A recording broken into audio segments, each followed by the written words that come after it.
It's not going to be super long. Uh-oh.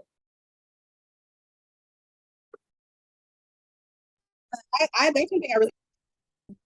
Can you hear me? It's not going to be super long. Oh, shoot. Hold on. Okay, we're live. So I see it. Okay. Okay, cool. Like I was saying, we're not going to be on here for super long. It'll be about 30 to 40 minutes. We're going to pack as much as we can in there, okay? Hello, everyone. Why is this saying private? Hold on. Can you see it? I just Emmy, but I don't see anything else. The live is saying private, so I don't know if all lives say private or if that's just.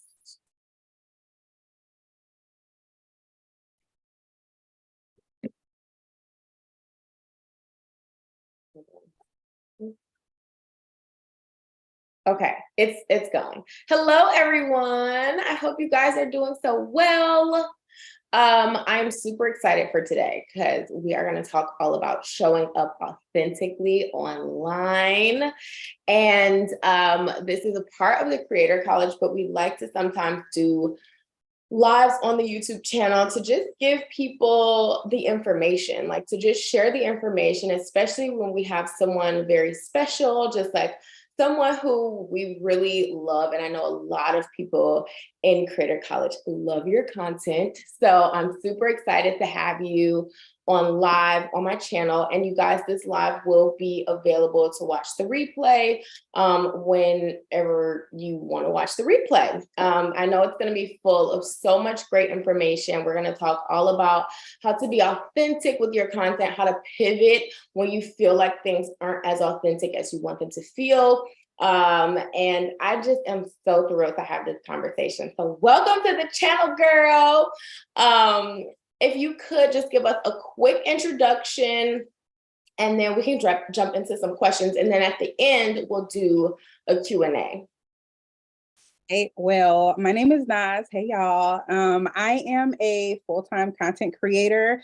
I pivoted about a year ago from social media strategist, branding, that type of lane, into now like full throttle influencer. Ooh, I hate that word, but yeah, that. And where are you from? I am from Minnesota. Is that where you live right now too? Yep. So I am in Minnesota, St. Paul, Minnesota. Okay, love that. Drop in the chat where you guys are from. I'm not seeing any chat right now going on live, which is odd. Do you see a chat? I don't see anything. All I see is how many people are watching. Hold on. I just want to make sure. Yeah, it says comments aren't supported on private videos. Hold on. I don't know why this is showing as private. But also, I don't know how people are able to watch it if it is private. So that's weird. Okay, hold on. Let me I just want to make sure you guys are able to ask questions and we're able to like interact on the live because that's the whole point. So hold on. I've never had this issue. Hey, can you see a chat? I can't see anything. Yeah, it's showing private on my end, but people are chatting. Oh, okay. Let me try to look at it on my phone and see if it's going, if I can see it on there. Okay, thanks, bye.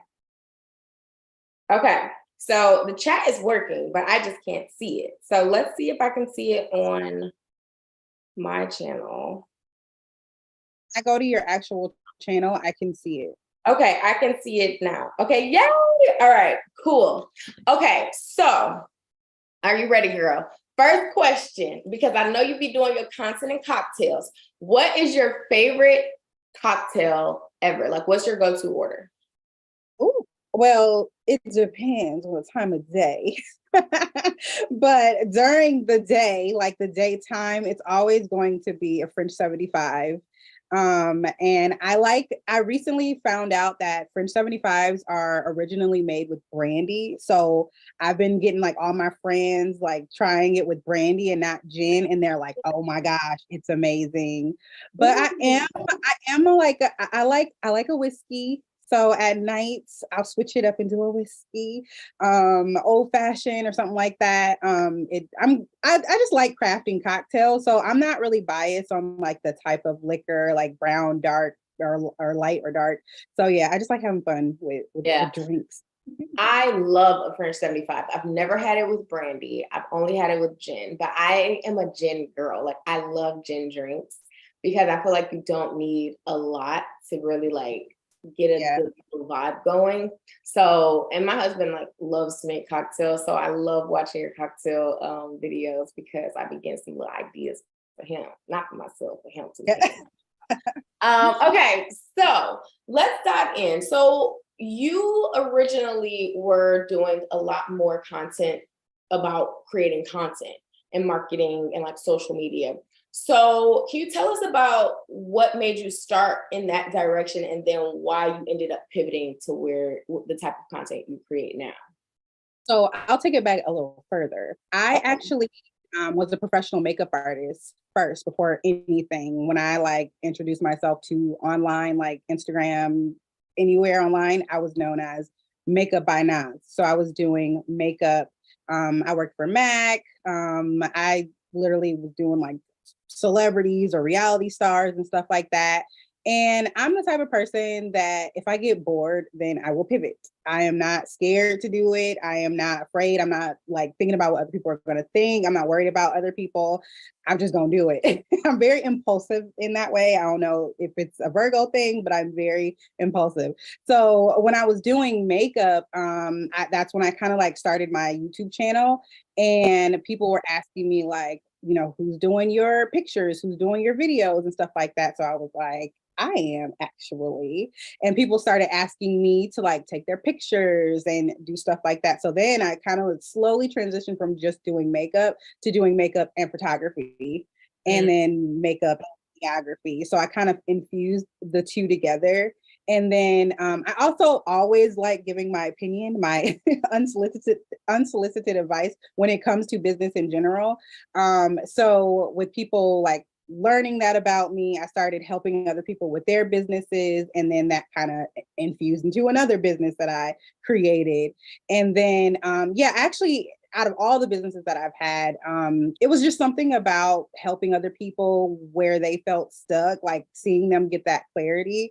I was like, okay, this is the thing. I like doing this. I like sitting down and talking and chatting and like, helping people get that light bulb to go off for them. So from there, I was doing that for about 3 years. And then I knew I've always been a creative at heart. I went to a performing arts high school as well. So I've always been a creative ever since I can remember. And I kind of lost that when I became full-time social media content strategist. It was more so I was like pouring out and I wasn't doing anything for myself anymore. And I always say this, I became a little jealous of my clients because I was like helping them get so much clarity. And then I was over here just like doing the work, like helping them strategize and helping them with their, content and all these different ideas. I was essentially their brain. And then I stopped thinking for myself. I stopped creating for myself. So last year, after I did a content tour, and after that tour wrapped up, instead of feeling happy and like, wow, I did that, that was amazing, I kind of felt empty. Like, what's next? Kind of what people were asking me. They're like, when's the next one? And I'm like, dang, I didn't even get to do that for myself this summer. And y'all automatically want me to like do it again. And I just was like, okay, I'm gonna take a break. The tour ended in August. September, October, I didn't do anything. Like I just kind of went ghost from social media because I was like, I would, like I said, I was a little resentful. Like I'm helping everybody else get clarity, but I'm over here kind of stuck on whether or not I should do another tour or, continue to help clients, or if I should really do what I love to do, which is create content. So I went all in in November. And I was like, I'm just going to give this a try. I'm going to try this influencing thing to see like where it could go. And when I say I gave my all, like I uploaded like 12 videos in the month of November on YouTube. I was doing like, I literally did everything. I was like a full-fledged content crackhead out here, like doing all of and it paid off. My agency found me within that month. I had a speaking engagement in LA. Like things were like moving. It was crazy. So I was like, you know what? I'm gonna give myself a full year. I owe it to myself. I've given them 3 years. I can give myself 1 year to see if this goes anywhere. And it took off within a matter of months. So now we're here.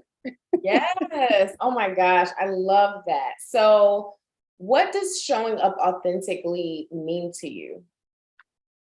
So kind of like what I just went into, realizing when you don't feel happy, when you feel like you're being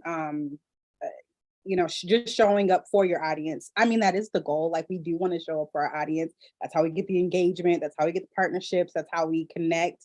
But if you're doing it solely for them, you'll start feeling empty like I was. So for me, I knew that as much as like my numbers were doing amazing at that time too, but I knew I had to take a step back because I wasn't being authentic to myself, because I was turning on the camera and being happy and smiling and sharing strategy tips and stuff like that, but I was really empty inside. So to truly be authentic to myself, I knew I had to take a step back and realize or be honest with myself on how I wanted to show up on my platform going forward. And part of being authentic, I think, was being honest with my audience instead of just like making that switch. I've always been very vocal with my audience, like, hey, y'all, this is what I'm thinking. Hey, y'all, this is how I'm feeling. This is where I'm trying to go. I think it's just about being real with yourself, but also being real with your audience. Yeah. And that's what it means to me. And I think that for the most part, people understand because so many people can relate to wanting to have a change or having the desire to change for themselves and not really knowing how to do it. But we all go through those types of phases. And I think it shows growth overall. Like it shows that you've grown because you're able to continue to take risks and continue to take leaps. So, I mean, I think that putting ourselves first as creators is the most important thing we can do because I mean, it's just like, you're a mom, you're a wife, like you wear a lot of hats. And, when you feel empty, like it spreads into everything else. And like you can't even show up for your audience in a way that like they even start to notice if you start kind of feeling some type of way too. So it's really important. And I love content crack kids. So everybody else is saying they cracking up at that too. They're like, oh, that's me right now. So when you were in that, like when you were going nose deep, which I'm sure you still are, but like when you first kind of resurged your content as an influencer after your pivot, were you feeling like, oh my gosh, like this feels right? Like did those 12 YouTube videos feel like, oh my God, this is 12 YouTube videos? Or did it feel like you were very creatively like in a flow, like very stimulated? I was very stimulated. I'm not gonna lie, I still was a bit apprehensive because it was new. It was completely new. Not that I wasn't my audience, I was creating the same type of content, if that makes sense. Like I still was creating inspirational content, motivational, aspirational type of content, but I stopped taking clients. So a lot of people were like, well, where's the link to book? Where is this? So that was a little uncomfortable. I kind of felt a little stuck there because I'm like, well, there were so many different shifts in the beginning because I wanted to create this content because I do have a servant's heart. I like helping people, but I don't want no clients. I don't want any clients. So that was kind of like hard to try to like maneuver and then introduce the other parts of me that I like because I was a professional makeup artist. People were always like, how your makeup always done? Are you going to a makeup artist all the time? And I'm like, No, I just do makeup. So introducing that, the wigs, I always get compliments on like the wigs and the units and stuff like that. So just trying to, I was literally going through my comments, trying to see what people were commenting on outside of the strategy stuff, so I could then make content. So I was very stimulated. I felt really inspired Yeah. in that during that time.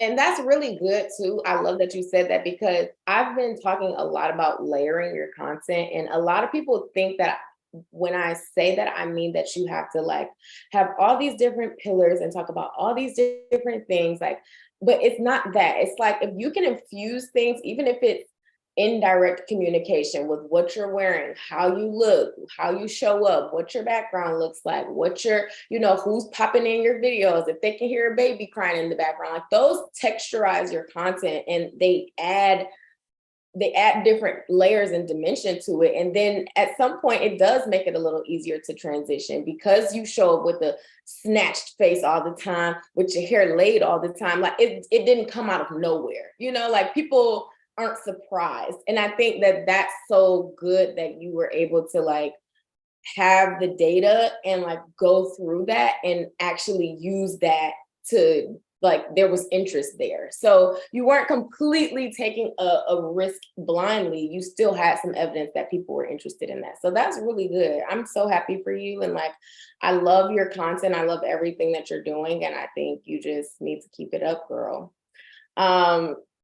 So what tips do you have for content creators who are in that space where they feel like they like what they're doing, but they feel like they can pivot to be doing something that is more authentic to them? What are some tips that you have for them to make that pivot? I would say don't be afraid to explore. I think especially when it's so like metric heavy on social media, like numbers, it's a big thing. So I think a lot of creators, when they think about pivoting, first thing they think about is their numbers, what that looks like. Is it going to plummet? Is it going to do well? They're quick to like take it down if it doesn't perform well. I looked at all of that as research. There's still some videos I got up that got 50 likes just because, I mean, I'm not going to take it down. I like this piece of content. So I think just exploring, because you're never going to know what works or what doesn't work if you don't push that content out, but also just being vocal. I say this a lot and I just said it before, but like just being honest with your audience about where you are within your creator journey, whether that is for your personal business, your brand, or if you're trying to be an influencer. Just letting them come along that journey with you. Don't try to like pop up a new piece of content without explaining, or not saying you have to explain yourself, but it is important to let them know like what's going on so they know how to support you. I remember when I first started getting partnerships, it was weird for me, like, oh my gosh, I gotta post this now. So in order for me to feel better about it, but also kind of like warm my audience up to it because they'd never seen a sponsored post from me, I would let them know like, hey, you guys, I have sponsored posts coming up. This is how you guys can help me. Brands look at the clicks, brands look at this, like letting them know like how to support me. I don't think they would have clicked on anything if I did not let them know that, or unless they were genuinely interested in the thing that I was promoting. But they'll let me know, like they'll write in my DMs like, hey girl, I clicked it, I hope that helps. Yeah. And I'm like, oh Yep. girl, That's it so does good. help.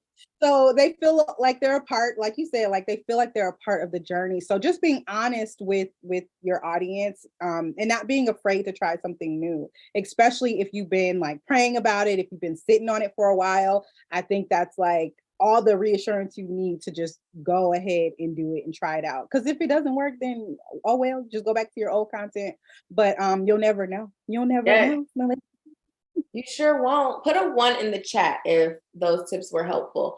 Also, do not forget to leave some questions in the chat for us so that Naz can answer whatever questions you have as well. But I do have some more, and we have about 15 more minutes. So make sure you drop any questions you have for her or myself in the chat and on YouTube Live. Okay. So this is a kind of fun question. Has there been anything that you shared online that you thought nobody would care about, but then it actually ended up like blowing up or just like getting more traction than you thought it would? Synthetic wigs. Really? Oh, I did see that from you. Yes. Synthetic wig, it went viral on Instagram and on TikTok.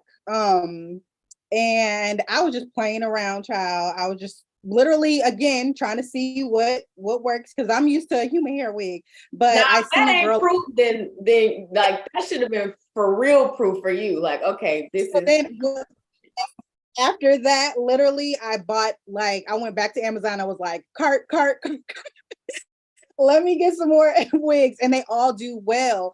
One, I don't know about y'all, but like back in the day, y'all remember synthetic wig used to look like a wig from Party City, but they look completely different now. So I thought I was going to get something that looked like Party City wig, but it did not, and it went crazy. And I was just playing around, and what was funny, I was going to test it out first before I filmed because I just don't mind re-recording something. So I was like, let me just turn the camera on. So I wasn't actually going to record that. And then I ended up filming it and posting it, and it went crazy on both platforms. So which also really goes to show how important that little edge of authenticity is when you get your true pure reaction. Like sometimes you just got to take the risk. And the good thing about just hitting record just in case is that you can always scrap it and redo it. But like if you had a bomb reaction, it's so hard to redo that and make it feel as real as it did the first time.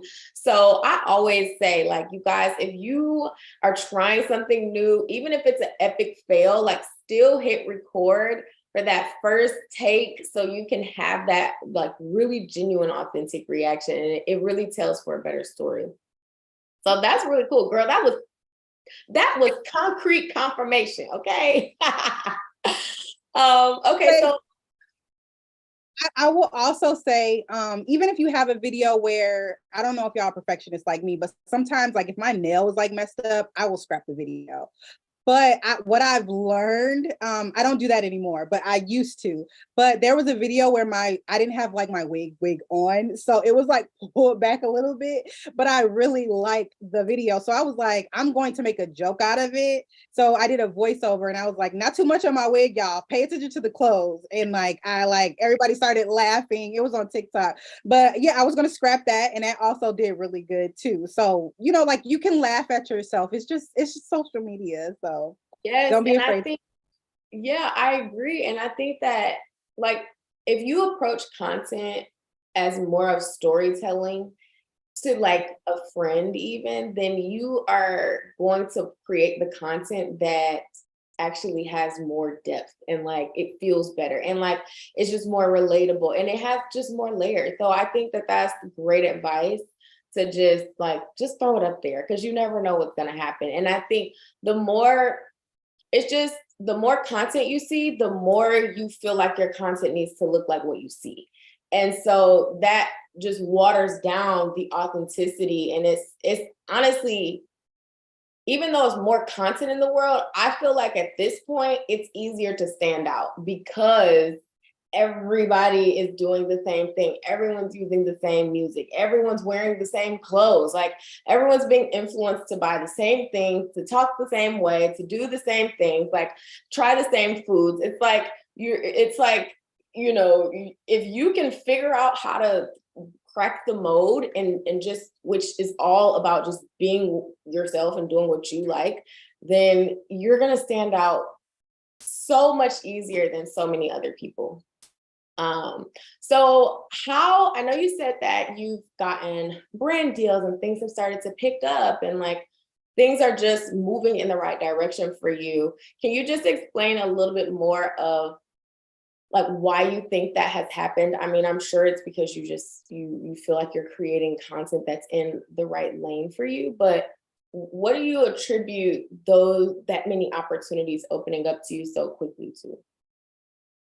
It's definitely a combination of my consistency and I would say my discipline, because in the beginning, like the money is slow, honey. So you have to be disciplined if you really want, these opportunities to come your way. They want to see how you working without getting a partner, like without getting the big bucks, so I just kept that in the back of my head. Like I like creating content. If I can support my family off of doing something that I love, then that's what I'm going to do. So, or that's what I'm going to work towards. And yeah, I think the brand started seeing that consistency, even when and I will say this, like, y'all never know who is looking at y'all. Like you never know who is on your platform, even when you feel like ain't nobody looking at me. I mean, I just told y'all I went 2 months without posting anything. And then a few weeks later, my agency was like, hey, we would love to work with you. And I was like, y'all ain't see what I did in the past. I've not been here at all. Where did y'all come from? Because I ain't been posting at all.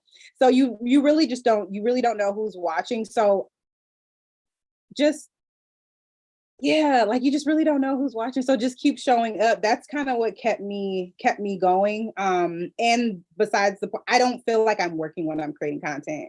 And I think that shows through in my content. I'm also very prepared when I am shooting my content. There is probably nothing that y'all see on my feed that is not scripted.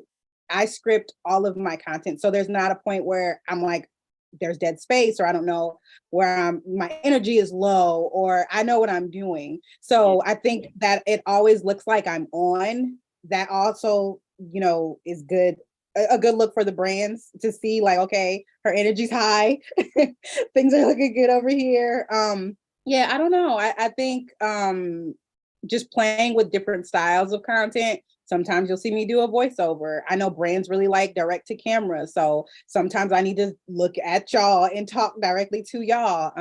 Just seeing that diversity within my content, I think really stands out to brands as well. I really didn't know you didn't have management until recently. Did you intentionally not take brand deals, or were you just not like how did that not happen earlier on? No, I actually was not nobody was knocking on my door. Nobody was checking for me. Right. But I was seeking engagement. So I was getting opportunities, but they weren't like partnerships. No matter like how hard I would tag people, like it just wasn't happening for me. But before, and I gotta credit my husband because he's kind of the reason why I decided to like go full fledged, because he was like, girl, you are not happy. Like, just I got us, you go ahead, do the content thing, see if it work out, and we'll go from there. So so when he said that, I sat down, prayed about it, but I also knew that I did not want to do this without management. Y'all don't need management. I'm not saying that you need that, but I also know my strong areas. Like I am horrible at emailing. I'm horrible at negotiating. I am horrible at knowing my worth. I am horrible at like it's a lot that goes behind the scenes when it comes to content. So I knew that I knew that I was worthy. Like my content is fire. I can create content for brands, but I knew that I needed someone to back me up. So I prayed about it, and then I actually ignored them. Like, bye, put y'all email in the trash, y'all scamming. I don't know who y'all are. I was like, I don't know you guys. Goodbye. But they were real. And they're incredible. They're all Black women. Exactly what I literally prayed for. I wanted to be managed by Black women. I wanted like Black people backing me up. And yeah, I signed to them in like December. And not knowing, I'm like, okay, yeah, here, y'all can take the money if y'all can help me. And my first partnership that I got with them was my year-long campaign that I have with Ulta Beauty. Oh, love that. Yeah. Love that for you. Oh my gosh. Yes. I just love when things fall into place, and it's just a true testament of having faith and knowing that you have what it takes. And if you have faith and you believe that it's gonna work out, it's gonna work out. You just make it happen. So I'm so happy that you found management and all of that, and that you're getting good deals, because y'all, that side of things is a whole nother beast. Like it looks like you're just posting a reel and tagging them and doing the thing, but baby, it's a whole job. Like it's a whole job. So Okay, so we're gonna take some questions from the audience. I think this will be a good one while I look through some of the questions. Is when it comes to being authentic, a lot of people do think that that means getting ultra personal. And I always say that there is a difference between being personal and personable. And I think you can be authentic without getting too deep in your personal business. Can you explain some of the boundaries that you've created so that you can still show up authentically without treading a line that draws into being too personal? Yeah, so I think I've always done a good job with this because of like how my upbringing. I knew I always knew what to show and what to like, like black household, like keep your business between your family and the house. So you can do whatever you want out there, but in the house, you don't talk about it.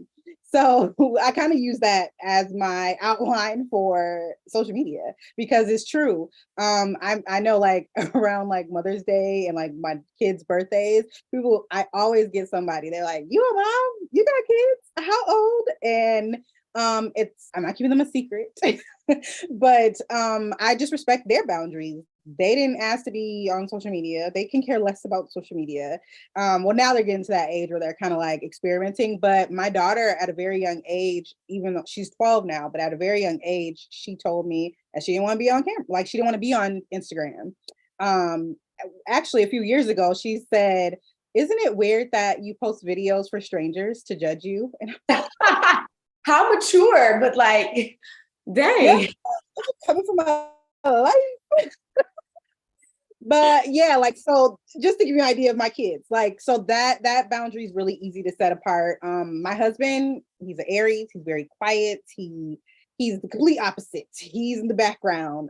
He can care less about social media as well. But they're all kind of like getting into now that I think it's the influencing part within this past year, and they see how much PR I get. And they're like, hold on, you're doing what? So they're seeing the other side. So now they're like, well, can I be in this video? But it'll be like maybe my daughter's hands or like, like something still respecting their boundaries. If my husband wants to be in a video, it's like, just it's a quick snippet or something like that. Again, then nobody's here for them. They're here for me. So that's kind of how I keep that boundary. But yeah, I won't show you guys anything that I feel like one that y'all can use against me because the internet is forever, but also that I'm like fully not comfortable with letting you guys in on. Even if I'm like on the fence about it, I'm not gonna share it because I'm on the fence. But if I'm completely okay with it and the people around me are okay with it, then all bets are off. But yeah. Yeah, I agree. I think that everything ain't for everybody to know. So, and that's just that on that. Okay. Okay, so this is a good question from My Yarn Loft. How to show personality when making video tutorials without your face. Do you have any advice for that? Out your face. Um, are you doing a voiceover? I would assume that they're doing voiceover, they just don't want to show their face. So personality, I would say stick to like quick cuts. So something to keep our attention. If you're editing something that's 15 seconds, I want to see like at least 7 different frames in that 15-second video. And what I mean by that, like if you're making your morning coffee, maybe you're grabbing the mug, maybe you're putting the mug down, maybe you're putting the Keurig pod thing. I ain't got one of those, so I don't know how to go. But the little thing inside of the thing, maybe you're, pulling your hand down and then you're grabbing it. But also play with the depth of the shots. So maybe everything's not so close up. Maybe there's a far shot of your back. And there's a lot of creatives that do really well with this. They'll show themselves, but they don't show their face. So they'll show like the back of them and maybe the side of them, but their hair is like in the way, or, there's ways that you can play with it. So to sum it up, play with depth as far as like the zoom in, zoom out, and then like quick cuts, different amount of scenes in your 10-second, 15-second video. Yes, I love that advice. I also will add to that to not be afraid to show your personality in your voiceover. Like you can add so much personality with just your voice and how it sounds. And it doesn't have to be over the top. Like I'm not saying you have to be extra witty or extra crazy or extra dramatic. I know Stovetop Kisses, Danny, Danny Rose. She used to have a faceless channel. Yeah, she used to have a faceless channel, Miss Socked Up, yes. And then she ended up eventually starting to show her face, but her personality was so big in her voiceovers, in her recipes, and it just felt like you knew her, you could picture what she looked like you could really kind of bring her to life without even seeing her. Now, on the flip side, there are other people who are just very subtle and like very a lot more mild and like comforting and so it's not to say that you have to have this huge personality to show personality. It's just to be authentic and like show whatever that is through your voice. So, and it might take some practice and you're probably going to cringe when you hear yourself speak, but you just got to push through it. Someone asks, how do small businesses get PR to you? Send me a DM, girl. Mom and Bugs says, how often should I be posting? So I always say that is up to you. You can't really ask anybody how often you should be posting because to me, I would say post every day if you can, whatever that looks like to you. And it also depends on what you're trying to do. Are you trying to grow, or are you just trying to like bring awareness to your page, or are you trying to get sales? It just depends. There's so many different things that go into why people post. Now, if you're just trying to like build your followers up, maybe I'd say like 3 times a week. If you're like fresh out, like you're already not posting and it's been months since you posted, maybe start with 2 posts. But yeah, and within those posts, make sure you're like switching it up, make sure they're all not salesy, like you're not selling something in each one of those posts. Make sure you're, maybe one's relatable, maybe one is promotional, and then the other one is like maybe something entertaining so I can get to know a little bit of your personality or the things you like or that you're interested in. But yeah, it just depends on what you can give as far as consistency and what that looks like to you. Yeah, without compromising the quality. Like that's the biggest thing. Yeah, yes. Love that advice. I'm not seeing too many more questions come in.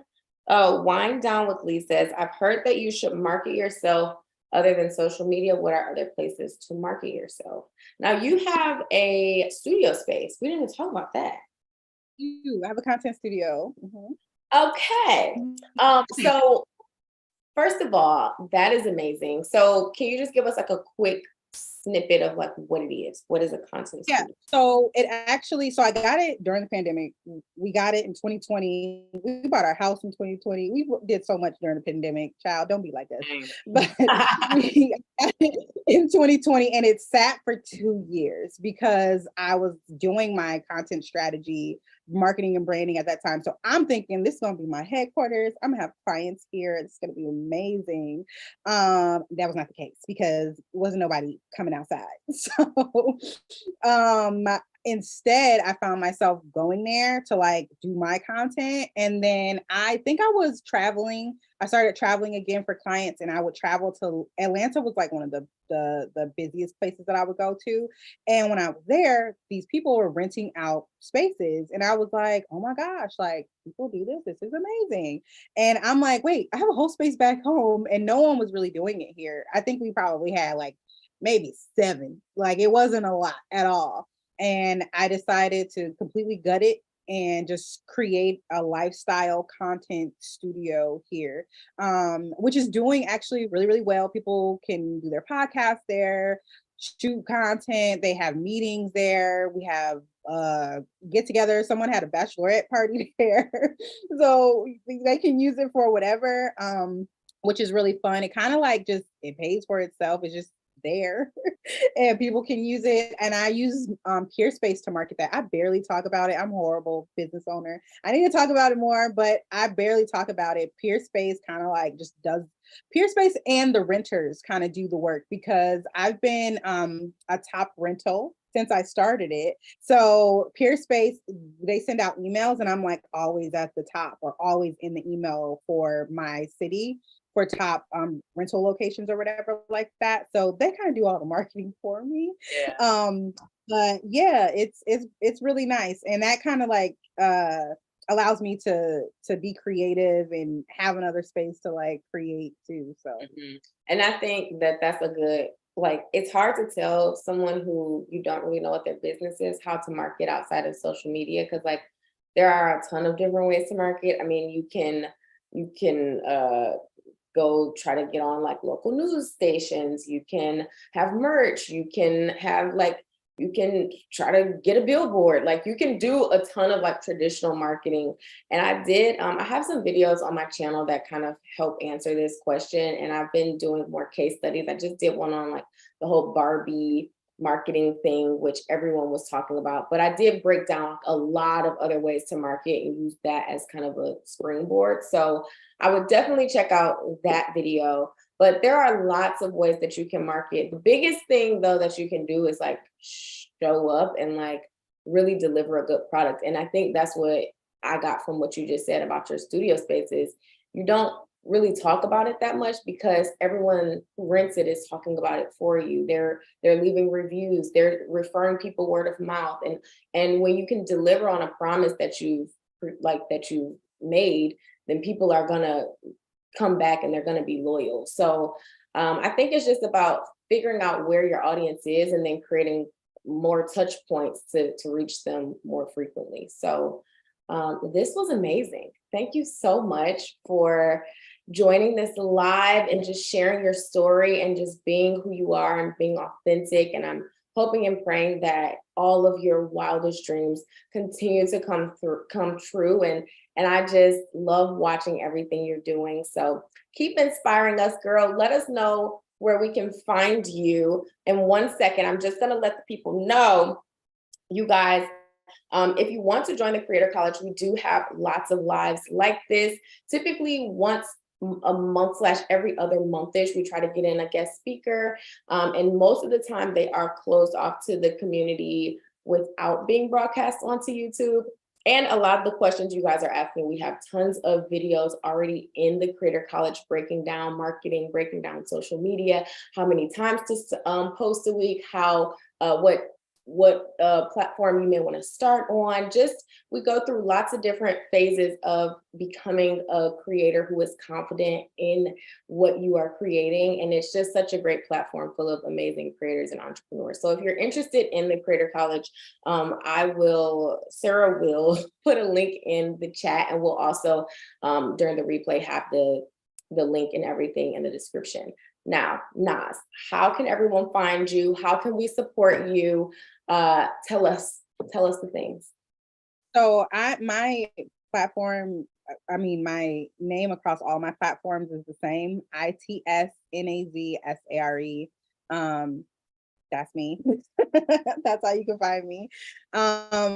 But yeah, I'm just out here thugging, doing my content creation stuff. I do still, like I said, I have a servant's heart. So the content that I'm gonna be posting this week also talks about like I'm going to be talking more about like how to, because a lot of people are wondering like how I find other influencers to connect with and like how I find my social media friends and stuff like that. So I'm going to be talking about that. I still give a lot of, even though I'm not like a full-fledged content strategist, I still like help when it comes to like content and stuff like that. So I do a lot of fun things from makeup to content tips to cooking and yeah.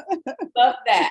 Well, thank you all for attending this live. The replay will be up shortly, and I will see you all on the next one. Bye for now. Bye, y'all. Wait. Child, I always have struggles with figuring out how to end these lives from, oh Lord, hold on. Uh-oh.